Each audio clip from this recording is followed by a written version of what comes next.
Bharat alcohol consumption में दुनिया पर दूसरे स्थान पर आने वाला देश है और कुछ सूत्रों की माने तो भारत विस्की कंजम्पशन में पहले स्थान पर है। तकरीबन 3 करोड़ भारतीय क्रोनिक अल्कोहलिक हैं।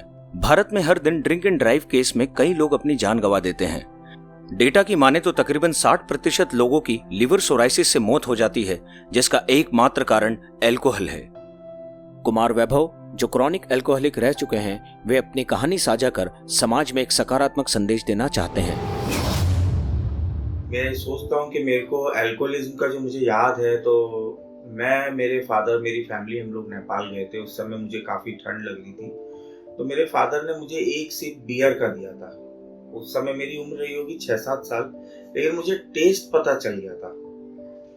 कई बार पापा के साथ जब पार्टी फंक्शंस में जाना, तो अंकल वगैरह ने एक सिप पी लो, एक सिप पी लो ऐसे करके पिलाना, तो और पता चल गया कि शराब पीने से क्या होता है। एक फन मिलता है, बहुत अच्छा लगता है, लेकिन उसके मेरे को ड्रॉबैक्स नहीं मालूम थे।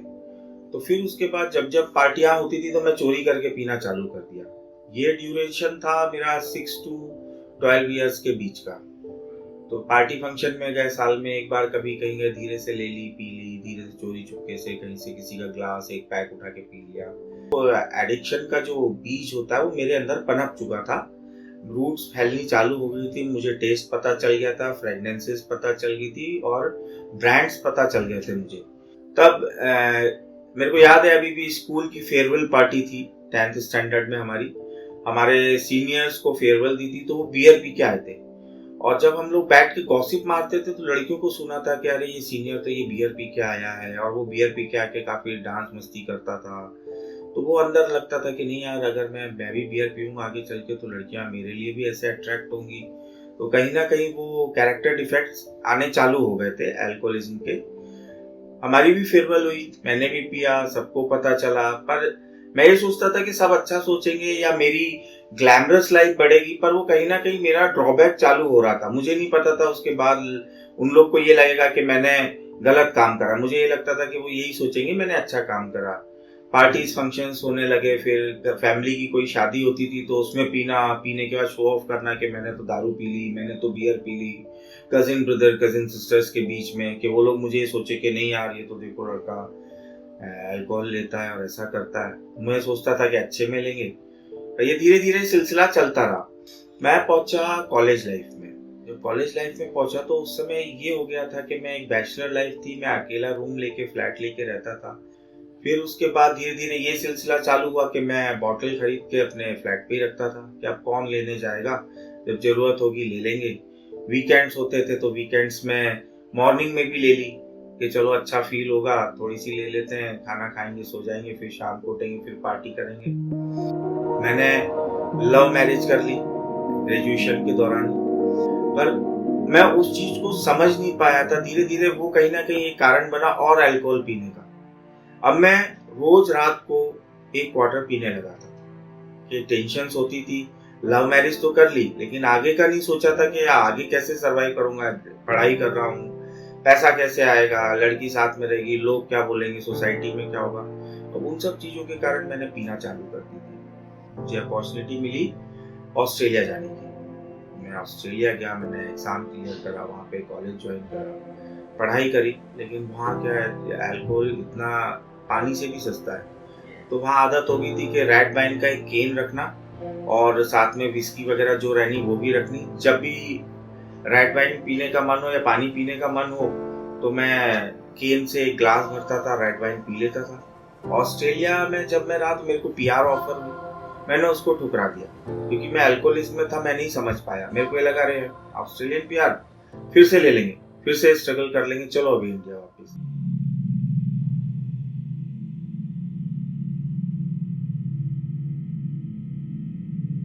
वैभव, सुनो वैभव, हालत देखिए अपनी। क्या पता तुम सुन भी पा रहे हो या नहीं। गलती की मैंने जो तुमसे शादी की। तुम्हारे इस तरह से पीने के बाद तुम्हारी हरकतों से तंग आ चुकी है और मेरा फाइनली डिसीजन है कि अब हमें अलग हो जाना चाहिए। कोई भी लड़की हो हर चीज सहन करेगी, लेकिन शराब को सहन नहीं कर पाएगी। कहीं ना कहीं उसके साथ प्रॉब्लम चालू हुई। धीरे धीरे हमारे लड़ाई झगड़े चालू हुए, उसकी फैमिली से लड़ाई झगड़े चालू हुए। कारण केवल मेरा शराबीपन था। अगर मैं नहीं पीता तो शायद कंट्रोल कर लेता, लेकिन मैं पी रहा था। कई बार मैं माफ़ी मांग लेता था, कई बार एक्सक्यूज़ मांग लेता था कि नहीं मैं नहीं पीऊँगा, 2 दिन नहीं पीना, कई बार 2 महीने नहीं पीना, कई बार 4 महीने नहीं पीना, लेकिन फिर पीना चालू कर देना और फिर उसी के साथ-साथ और भी गलत काम करता है आदमी। धीरे-धीरे मेरी लस्टनेस बढ़ती गई, मेरे अंदर अल्कोहलिज़्म बढ़ता गया। मेरी वाइफ़ भी धीरे-धीरे मेरे से कटना चालू हो गई। मेरे इन-लॉज़ भी मुझसे कटने लगे, चिढ़ने लगे। उन्होंने फिर धीरे से मेरे को प्रेशर बनाना चालू करा कि तुम घर जमाई बन जाओ। लेकिन मैं शराब पीता था, मुझे वो मंजूर नहीं था। हमारी एक बेटी हुई जो कि जब मैं क्रोनिक अल्कोहलिज़्म में आ गया था उस समय उसकी एज लगभग 1.5 साल थी। वाइफ एक अलग रूम में सोना चालू कर दिया था। वाइफ ने अपनी फैमिली के साथ, बच्ची को मेरे साथ इन्वॉल्व नहीं करते थे। मैं जैसे शाम को लौट के आता था तो मेरे पास थोड़ी देर रहती थी, फिर वो उठा के दूसरे रूम में चली जाती थी। एक रात को मैं मेरे काम से लौट रहा था, मेरा एक्सीडेंट हो गया।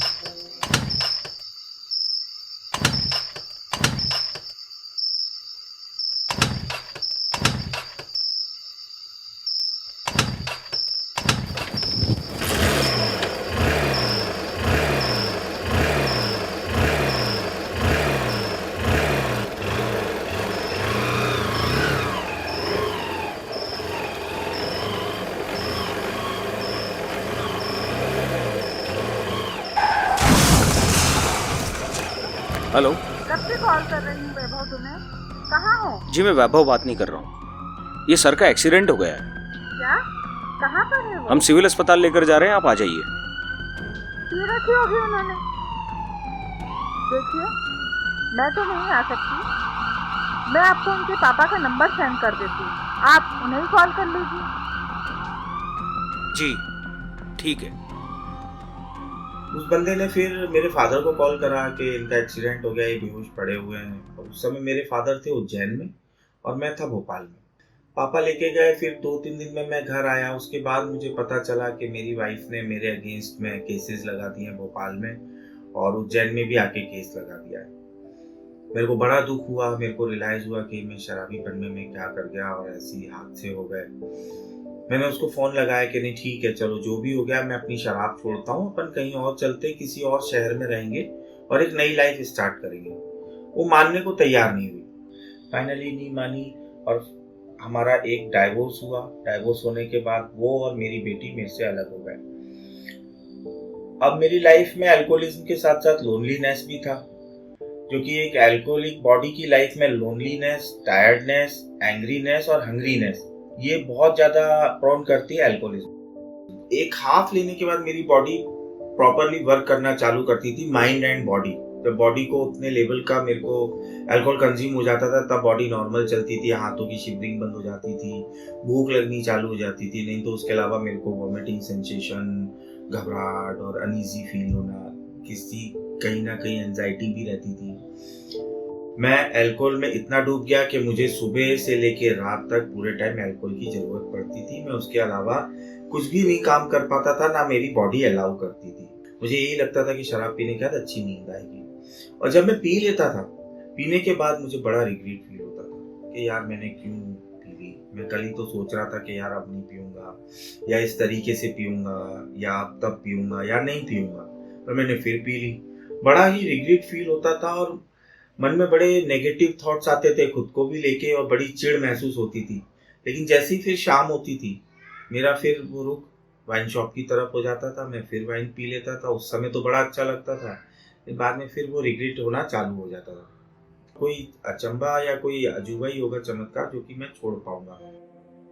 इसको छुड़ाने के लिए कोई भी नशा हो, जो लोग दवाइयाँ देते हैं कि चुप्पे चाप खिला देना या कुछ जादू टोना टाइप करते हैं, हमने भी करवाया, सब फालतू। मेरा रूम अलग था, फैमिली के साथ तो था, लेकिन मेरे रूम में हमेशा अल्कोहल प्रोवाइड हो जाती थी मुझे। मैं जब चाहूँ तब पी सकता था। घर वाले भी परेशान हो गए थे मुझसे, उन्होंने रोकना टोकना मेरे को बंद कर दिया था कुछ समय के लिए। उनको ये लगता था ठीक है, घर में है, पी रहा है, इट्स ओके। पापा के साथ मेरा गैप बन गया था, मम्मी के साथ मेरा गैप बन गया था, छोटे भाई के साथ मेरा गैप बन गया था, मेरे फ्रेंड्स वगैरह के साथ मेरा गैप बन गया था। क्योंकि मैं अल्कोहलिक हो गया था तो सोशल गैदरिंग में मैंने जाना बंद कर दिया था और उन लोगों ने मुझे बुलाना बंद कर दिया था। उनको मालूम था मैं आऊँगा, शराब पीऊँगा, पी के बेहोश हो जाऊँगा। नहीं करा। कई बार ऐसा भी हुआ कि मेरे फैमिली में कजिन्स में शादी हुई और मैं गया, मैंने शराब इतनी पी ली कि पीने के बाद मैं बेहोश हो गया तो कई बार बिस्तर पे मेरे से यूरिन भी पास हो गई, मुझसे कंट्रोल नहीं हुआ। धीरे धीरे ये सब चीज़ें चलती गई, भाई की दूरी बन गई। फिर घर वालों को ये लगा कि हो सकता है ये लोनलीनेस है इसकी लाइफ में, तो इसकी शादी कर दें तो शायद ये सुधर जाए शराब छोड़। घर वालों ने मेरी शादी कराई। जब मेरी शादी हुई थी तो सब बढ़िया था, सब अच्छा चल रहा था और मुझे उस टाइम पे पता ही नहीं था कि वैभव अल्कोहल लेते भी हैं कि नहीं लेते हैं, और ये क्रॉनिक कब बन गया ये तो बहुत दूर की बात रही होगी मेरे लिए। सेकंड, जब मुझे पता चला कि चलो ठीक है ये सोशल ड्रिंकर है, वो तो पीरियड मुझे लगता है कि आया ही नहीं होगा मेरी लाइफ में। मैंने सीधा एक क्रॉनिक फेस ही देखा था उनका। तो ठीक, फिर भी जैसे कहते हैं कि लाइफ में थोड़ा सेक्रीफाइस करना चाहिए, तो मैंने करना स्टार्ट कर दिया। क्योंकि मेरे father in law mother in law बहुत ज़्यादा अच्छे थे, तो उनकी वजह से मुझे करना ही था, रहना ही था यहाँ पे। तो मैं ठीक है, होता चला गया सब। क्योंकि कुछ मेरे हस्बैंड वैभव भी बोलते थे कि हाँ मैं छोड़ दूंगा ये सब, तो इजी नहीं है बट मैं छोड़ दूंगा, मैं ट्राई कर रहा हूँ। लेकिन ये पीरियड करते करते करते करते 1.5 साल हो गया, 1.5 ईयर हो गया, 2 इयर्स हो गए, लेकिन वैभव में कोई इम्प्रूवमेंट आ ही नहीं रहा था। तो धीरे धीरे ये बढ़ता चला गया और मेरी बेटी 1 ईयर की हो गई। फिर भी मैंने वैभव को बहुत कन्विंस करा कि आपको थोड़ा सा मुझे सपोर्ट करना चाहिए, अब आप आ जाओ इस चीज़ से बाहर। उन्होंने बोला हाँ मैं कर रहा हूँ, लेकिन मुझे दिख रहा था कि कोई इम्प्रूवमेंट हो नहीं रहा था। फिर उसके बाद एक कॉल आता है मुझे, कतर से कॉल आता है कि आपका ऐसा ऐसा करके आपने एक आईडी अपनी बनाई थी, उसके ऊपर आपको ये हम लोग ऑफर दे रहे हैं जॉब का, आप यहाँ पे आइए और आपके लिए हम बहुत एक अच्छा हमारी मैनेजमेंट ने आपके लिए बहुत अच्छा एक प्रपोजल रखा है। तो मैंने बोला ठीक है देख लेते हैं। तो मैंने डिस्कस करा अपने, सिर्फ मैं जो भी मेरे डिसीजंस होते हैं या मुझे कुछ कहना होता है तो मैं अपने लॉस फैमिली को इन्वॉल्व करती हूँ। तो मैंने उनसे बात करी तो उन्होंने बोला हाँ ठीक है ट्राई कर लेते हैं। तो मैंने बोला उसके लिए मुझे ना पुणे जाना पड़ेगा। एक बार तो मैं मेरी वाइफ को पूना ले गया, बॉम्बे ले गया, और मुझे आने के बाद पता चला कि मैं पूना बॉम्बे घूम के आ गया हूँ। वैभव को होश ही नहीं था, ब्लैकआउट्स इतने ज्यादा थे, उनको पता ही नहीं चल रहा था कि मैं बैठा हूँ, कि मैं खड़ा ही हूँ 2-2 घंटे। मैं अगर सो रहा हूँ तो मैं 10 घंटे के लिए सो रहा हूँ। उनको कुछ समझ में नहीं आ रहा था कि मैं इसको इतनी दूर लेके आया हूँ। पता ही नहीं चला कि वैभव ने कैसे रास्ते में कहाँ से अरेंज किया, कैसे पिया, मुझे कुछ नहीं पता चलता था क्योंकि मैंने कभी ऐसा किसी को देखा ही नहीं था। तो वहाँ पे भी जो मेरे साथ हुआ, जो इंसिडेंट्स हुए वो इतने ज्यादा खतरनाक हैं कि मैं याद करूँ ना तो मुझे कई बार तो डर लगता है, क्योंकि मेरी बच्ची बहुत छोटी थी उस टाइम पे, 1 ईयर की भी नहीं हुई थी, आई थिंक वो 8 मंथ्स की होगी। तब वहाँ पे मतलब मुझे ये नहीं पता चला था कि मैं वापस कैसे आऊंगी, मुझे मेरे हस्बैंड को वापस कैसे लाना है, कुछ समझ में नहीं आ रहा था। और ना चाहते हुए ना मुझे ना मेरे फादर इन लॉ को कॉल करना पड़ा, आप आओ और मुझे वैभव को और मेरी बेटी को यहाँ से लेके जाओ। इतना ज्यादा ड्रिंक होने लगा, इतना ज्यादा कि इनको पता ही नहीं चल रहा था कि मैं धक्का किसको दे रहा हूँ। इन्होंने अपने फादर को धक्का दे दिया, अपनी मदर को धक्का दे दिया। एक बार तो उन्होंने मेरे को है ना कस के लात मारी, मैं दूसरे कमरे में जाके गिरी। तो मेरे को बहुत दुख हुआ कि मतलब इस बेटे को मैंने पैदा किया है इसी दिन देखने के लिए।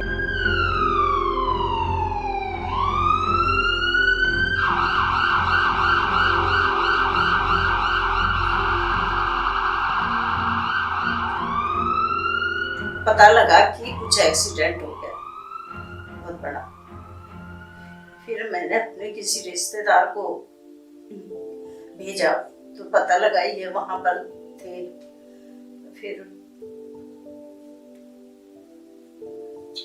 मतलब काफी हालत इनकी खराब थी, उस समय नशे में थे और इनको होश नहीं था। एक्सीडेंट के दूसरे दिन सारे सुबह न्यूज़पेपर में पूरी खबर छपी। उस दिन जब हुआ ये घटनाक्रम तो फिर मैंने, छोटा बेटा मेरा इंदौर में ही था, तो मैंने उसको फोन लगाया कि बेटा ऐसा ऐसा है।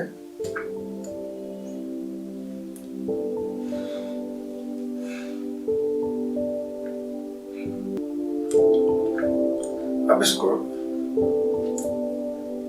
इसके लिए भिजवाना है। मुझे मेरे फादर इन लॉ का कॉल आता है कि बेटा कैसे करना है, इसका ट्रीटमेंट तो बहुत ज़रूरी है, एक ही ऑल्टरनेट है इसको रिहैबिलिटेशन सेंटर में एडमिट करवाना ही पड़ेगा, अदरवाइज हम लोग किसी भी बैड सिचुएशन में जा सकते हैं। हम लोग सोचते थे वैसे ही ठीक हो जाए तो ठीक है, और पता नहीं कौन सा रिहेब के बारे में कई जगह बहुत गलत गलत भ्रांतियां भी थी मन में कि पता नहीं भेजा और ठीक नहीं हुआ तो क्या होगा।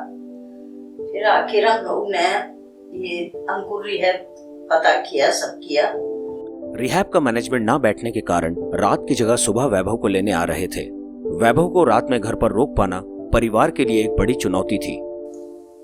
तो मुझे फिर लगा कि रात में कहीं चला नहीं जाए घर से। ये कहने लगा कि मुझे जाना है, मैं क्यों जाना है।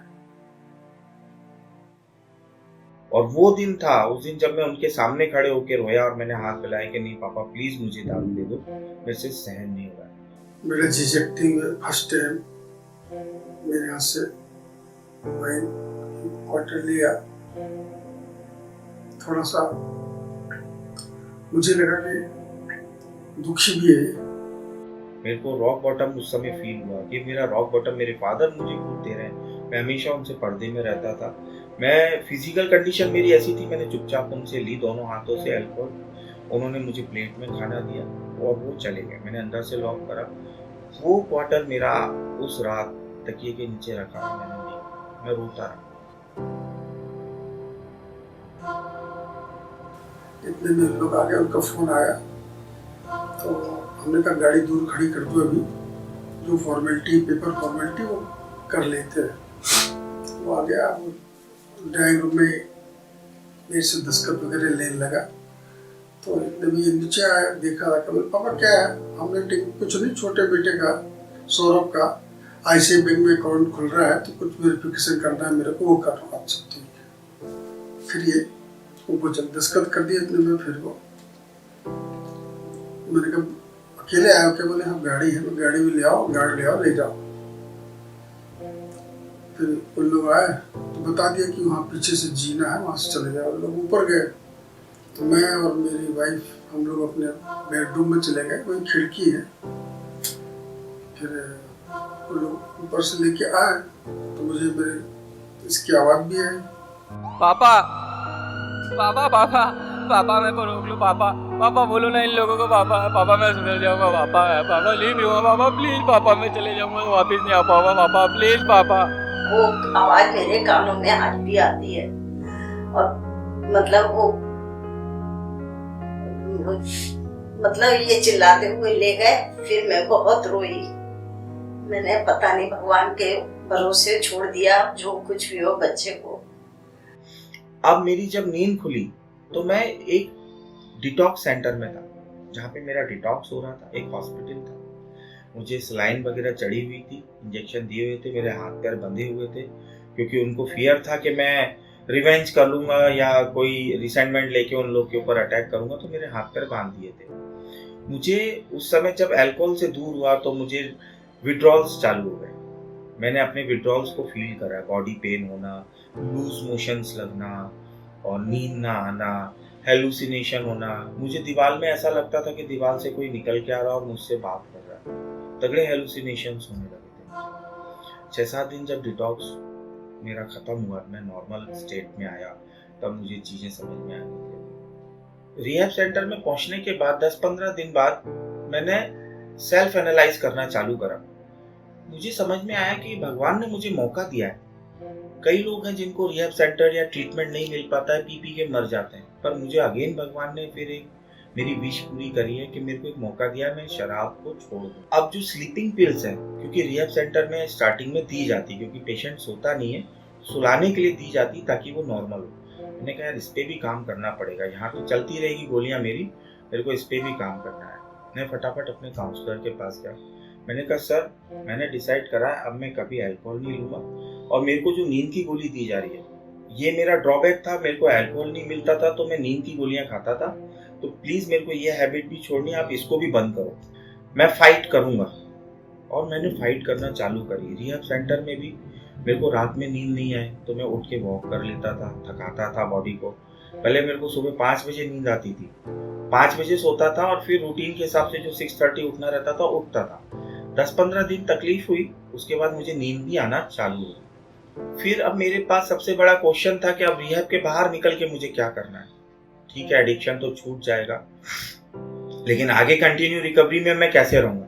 मेरे अंदर जो फियर है वो खत्म हो, मेरे अंदर का लस्टनेस खत्म हो और मेरे को रिकवरी टूल मिल जाए और इसके थ्रू मैं आगे कंटिन्यूस रिकवरी में चलता रहूं।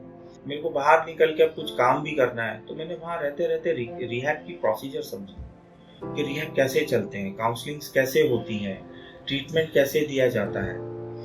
वो सब चीजें समझते समझते अपने ऊपर काम करते करते 3 से 4 महीने मेरे निकले।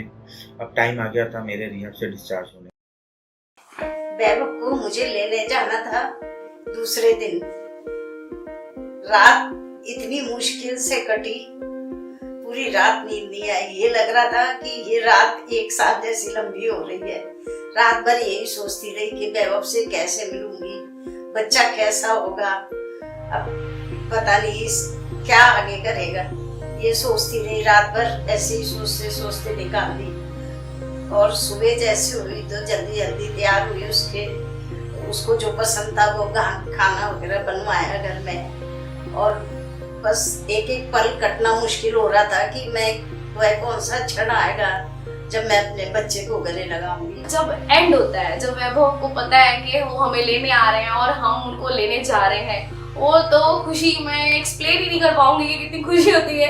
मैं तो उनको ऐसे लेने गई थी, इसी सज धज के मेरी पूरी फैमिली ऐसे लेने गई। थोड़ी देर बाद दरवाजे की आहट हुई और वैभव आया। वैसे ही उसने एकदम से आके चिपक के रोने लगा, मम्मी मेरे से बहुत बड़ी गलती हुई, मैंने आपका बहुत दिल दुखाया, मैं अब कभी जीवन में ऐसा नहीं करूंगा, आपके पापा के जैसा आप कहेंगे मैं वैसा चलूंगा।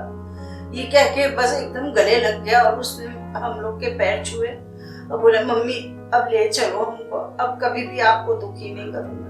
आज तो उसने मेरे पैर पड़े,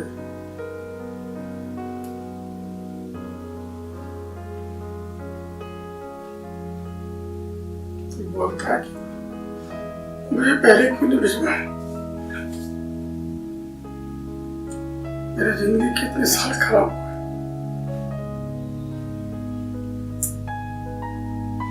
ठीक है बेटा, देर से जाके अब ये गलतियां नहीं करना,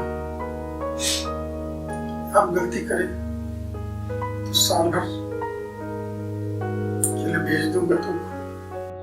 मैं बाहर आया तो मैंने मीटिंग ज्वाइन करी, वहां से मुझे स्ट्रेंथ मिली और लोगों का प्यार मिला। वहाँ फेलोशिप में अनकंडीशनल लव मिला, जो कि सगे भाई बहन माँ बाप से भी नहीं मिलता है। एक दिन की बात है, मेरे घर में एक रिलेटिव आए हुए थे, मैं भी बैठा हुआ था, मेरे फादर भी बैठे हुए थे। तो मेरे फादर उनको बोलने लगे कि एक दिन ये था कि हम इसके लिए आगे पीछे दौड़ते थे कि ये शराब ना पिए, अच्छा रहे और जिंदा रहे। आज का दिन ये है कि ये हमारे पीछे आता है कि हम लोग स्वस्थ रहें, हम लोग खुश रहें, हमें पॉजिटिविटी मिले। और ये बोलते बोलते वो मेरे जो मौसा जी बैठे हुए थे उनके सामने रोने लगे। मैं बैठा हुआ था वहीं, मैंने देखा, मेरे लिए तो बहुत बड़ी चीज थी ये कि मेरे फादर अब मेरे लिए रो रहे हैं। मैंने उस चीज को फील करा और उस दिन मैंने कसम खाई, एट एनी कॉस्ट कुछ भी हो जाए मुझे रिलैप्स नहीं। अब जब मैंने करे तब मुझे समझ में आया कि यार सेंटर कॉज तो मेरा अल्कोहलिज्म ही था। अगर मैं शराब नहीं पीता तो क्या पता मेरा डाइवोर्स नहीं होता, अगर मैं शराब नहीं पीता तो क्या पता पुलिस केसेस नहीं होते, फाइनेंशियल लॉसेस नहीं होते, फ्रेंड्स दूर नहीं होते, फैमिली से डिस्टेंस नहीं बनता। उसमें जो हमारा एक कदम होता है उसमें बताया जाता है कि जो जिन जिन के साथ हमने गलती करी है, गलत करा, उनके साथ कुछ सुधार करो तो कहीं ना कहीं हमारे रिलेशन सुधरेंगे, फियर भी खत्म होगा, आप सिर उठा के जी पाओगे। मैंने लिस्ट बनाई और जिनके पास कॉल करके बात कर सकता था, जो दूर थे उनसे कॉल करके बात करी, सॉरी बोला, संबंध अच्छे करने के लिए उनसे रिक्वेस्ट करी और प्रोग्राम के बारे में बताया। और जिनसे फिजिकली मिल सकता था उनसे फिजिकली मिला, बगैर फियर के कि वो मुझे मारेंगे या मेरे को भगा देंगे। मैं बिल्कुल उनसे मिला, मैंने अमेंड्स करे, हाथ जोड़ के उनसे माफ़ी मांगी कि मेरे से गलती हो गई है और मुझे ये सब माफ़ करके मधुर संबंध आप बनाए। बहुत अच्छे पॉजिटिव रिजल्ट्स मिले। स्पॉन्सर ने कहा कि वैभव यही तो मिरेकल्स होते हैं, आप जब रिकवरी में रहते हो, पॉजिटिव रहते हो और भगवान से प्रेयर करते हो कि आपकी रिकवरी कंटिन्यूस रहे और सब चीज़ अच्छा हो, आप कर लेते हो। तो इसी टाइप के ही मिरेकल लाइफ में देखने को मिलते हैं। कोई भी मेरे पास मदद के लिए आएगा तो मैं जिंदगी भर उसकी मदद करूंगा, क्योंकि मैंने उस दर्द को समझा है कि अल्कोहल लेने के बाद जब बॉडी अल्कोहलिक हो जाती है तो क्या पेन होता है, क्या लॉसेस होते हैं। प्रॉफिट तो होते ही नहीं है, लॉसेस ही लॉसेस होते हैं। तो उस चीज को, और फैमिली कितनी परेशान रही है वो भी देखा। वाइफ, मेरी बेटी हो गई थी, उसका मेरे को ये लगता था अब इसका फ्यूचर क्या होगा। अगर मैं पीता रहता तो वो एक फीमेल थी, उसका कोई भी यूज हो सकता था। वाइफ को सपोर्ट नहीं था, मदर फादर का क्या होता, लाइफ ही खत्म हो जाती। तो यही मिरेकल है जो मुझे वापिस मिले। फिर मेरे को बिजनेस लॉस भी हुआ बीच में। मेरे फादर ने मुझे एक बिजनेस सेटअप करके दिया, वो नहीं चला। उस लॉस को पूरा करने के लिए अब मेरे को नहीं समझ में आ रहा था मैं कैसे क्या करूंगा, इतना सारा लॉस हो गया है। रिलैप्स के यही सब बहुत सारे कारण होते हैं। मैंने बाहर आके मार भी खाई, सोशली बॉयकॉट भी फील करा, स्टिल जो चला आ रहा था। तो मेरे स्पॉन्सर ने कहा था कि आप वेट करना, भगवान आपको सब चीज रिटर्न देगा, बस प्रेयर करो, प्रोग्राम फॉलो करो और प्रिंसिपल्स पे चलो। मैंने मेरी फैमिली को बोला कि मुझे उस बिजनेस में इंटरेस्ट नहीं है। मेरे फैमिली ने बोला ओके ठीक है, इसको बंद करो। तो मेरे को बड़ा आश्चर्य फील हुआ। मैंने कहा पापा इतना बड़ा लॉस हो गया है और कैसे क्या करेंगे। बोले तुम चालू करो, वो मेरा काम है देखना। मकान प्लेज कर देंगे, गोल्ड गिरवी रख देंगे जो थोड़ा बहुत बचा है, या कहीं से कुछ लोन्स लेंगे, करेंगे।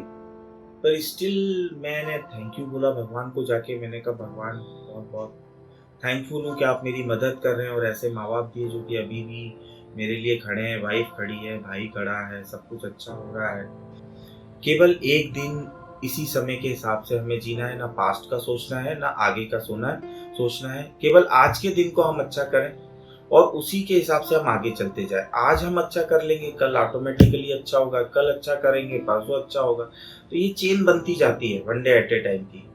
कुछ भी नहीं सोचना है, केवल one day at A time. आज में जियो और सुखी रहो। कुमार वैभव ने अपनी परिस्थिति को बेहतर बनाया और इस रास्ते पर चलकर दूसरों का साथ देने के लिए उन्होंने अपना खुद का रिहैब सेंटर खोला, जिससे बहुत से लोगों को मदद मिली और दी जा रही है। उनका और उनके परिवार का यही लक्ष्य है कि जो कठिन परिस्थितियां उनके परिवार ने देखी, वैसा कठिन समय समाज में किसी को ना देखना पड़े।